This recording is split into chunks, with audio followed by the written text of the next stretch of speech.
Hello and welcome back to Where Feng Shui Meets Fashion. The theme of today's pod is Feng Shui on Steroids. It's all about my ongoing Feng Shui Mastermind. I embarked on a 3-month Feng Shui Mastermind on March 29th during the new moon solar eclipse, and it has been a game changer.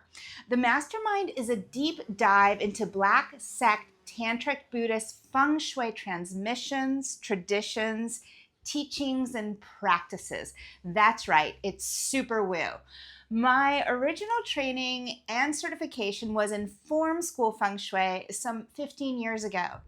The difference between my original training and Black Hat Feng Shui, also known as B2B Feng Shui, is that Black Hat is a Buddhist interpretation of Feng Shui introduced to the US by a Buddhist monk named Grand Master Lin Yun. It's steeped in mysticism and transcendental cures. And that's not to say that Form School doesn't have transcendental cures, because it absolutely does. However, the menu of these is just not as broad. And you can easily practice Form School without seeming too woo. But I'm at a place in my life where I am prepared to lean into the unseen forces that I have come to recognize as more real than the seen. I'm sure my mother's recent passing in February also inspired a desire for deeper connection with otherworldly aspects of life.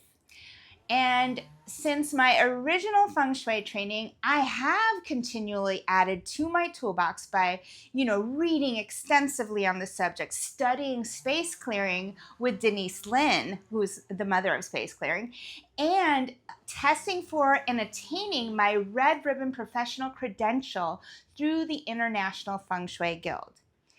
Last year, I even got licensed in fashion Feng Shui. So in this field of Feng Shui, your education is continual and mentorship with masters is ideal because the breadth and depth of knowledge is seemingly endless. As mentioned, I felt I was ready to dive deeper into the more spiritual and mystical aspects of Feng Shui. And the more I connect with my own divinity, the more I realize I need to incorporate spirituality into my work. So in recent years, I have explored plant medicine and shamanic journeys, which sort of recalibrated my worldview and opened me up to embracing spirituality in a more transparent way. I used to feel like I had to gloss over the spiritual aspects of life and my work because when I started out in this field, I often came across skeptical and misinformed people. Listen, I still do. I just don't care anymore. That's not my customer or my audience. Those aren't my people. I get it. However, there's a whole big, beautiful world out there full of people for whom it is for. And I want to talk to them fearlessly and without hesitation. I'm coming out of the spiritual closet, so to speak. Feng Shui is an energetic practice. And if the exchange is not reciprocal, there is no exchange to be had. I want to work with clients who appreciate and embrace that. So here I am. The wisdom of Feng Shui is sacred, and it should be treated as such. So I definitely feel blessed that I have the luxury of working for myself rather than a corporate entity or employer. I no longer have to answer to anyone or pretend to just be helping you decorate. Feng Shui is a manifesting practice. Your home is a living, breathing 3D vision board. I'm your curator. I can curate your ideal personal narrative. As a practitioner of a sacred energetic practice, I risk an energy leak if I share the wisdom without proper reciprocity. It took me years to fully understand this. It's probably the most important thing I have learned from the mastermind I'm in. All those years that I wanted to be generous and helpful, I was selling myself short. And paying the price. I was often left physically and emotionally depleted. Now it all makes sense. In treating this practice as sacred, I can have clear boundaries that protect me and provide much greater impact and efficacy for my clients. In the past, I have suffered from what I now affectionately refer to as Feng Shui Tourette's. Just like it's inappropriate for a psychic to walk up to a perfect stranger and tell them that they have a message from the other side, it's not my place to tell someone about their Feng Shui who has not expressly asked or hired me. End of story. So, one of my favorite things that we practice during the Mastermind is what's called the red envelope tradition. It's an ancient tradition in which payment for Feng Shui services, particularly cures and adjustments, is given by the client and received by the practitioner in these pretty red envelopes. The number of envelopes exchanged is in multiples of 9, so 9, 18, 27, 38, etc. The more in-depth and sacred the knowledge you share is, the more red envelopes filled with money are exchanged for that wisdom. So the Mastermind was pretty advanced, and we each paid with 36 individual envelopes filled with money. These ornate red Chinese envelopes also create a level of ceremony around the exchange. Participating in this Mastermind was an investment in myself that was a long time coming, and the right opportunity presented itself in divine timing, so I went for it, and I am so happy I did.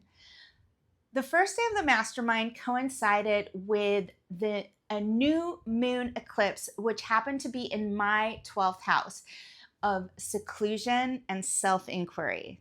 I was extremely sick with a persistent flu that had lingered since my mom's death in February. So I entered the Mastermind a hot, vulnerable mess. Seriously. And we were a group of 6 women from various backgrounds and parts of the country. Our teacher and mentor was Christina Hollinger, a colleague in my field that I have been friendly with and following on social for over a decade. I have watched her evolve her business in aspirational ways.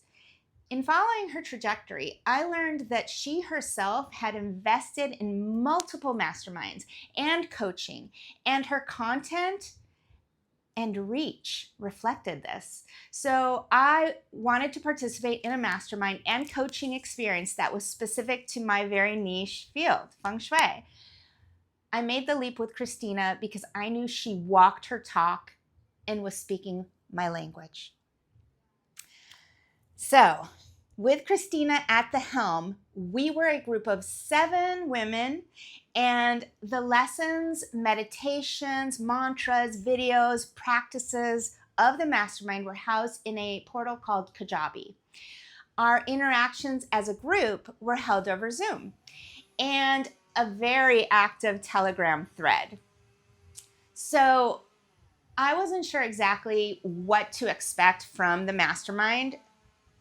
What I got was a deep dive into the spiritual side of Feng Shui. It was full on Feng Shui on steroids with a combination of information I already knew, along with sacred mantras, meditations, and rituals that were new to me and so exciting.